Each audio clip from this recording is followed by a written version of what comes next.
آپ کو بتائیں کہ چیئرمین پاکستان تحریک انصاف عمران خان نے دعویٰ کیا ہے کہ ان پر قاتلانہ حملے میں 3 شوٹر ملوث تھے۔ پنجاب میں ان کی حکومت تھی لیکن وہ FIR آج تک جمع نہ کروا سکے۔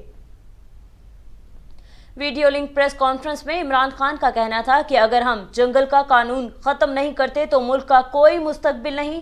مجھ پر قاتلانہ حملہ ہوا، اس کے حقائق سامنے لانا چاہتا ہوں۔ سب سے پہلے رجیم چینج ہوئی، اس کی سازش ہوئی۔ علم ہے سازش میں کون کون ملوث تھا اور کیسے پیسہ چلایا گیا۔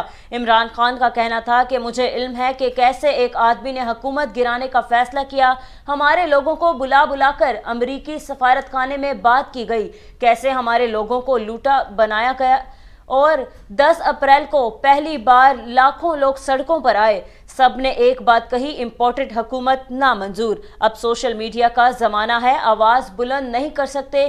کبھی نہیں ہوا کہ حکومت سے باہر پارٹی 75% الیکشن جیت جائے۔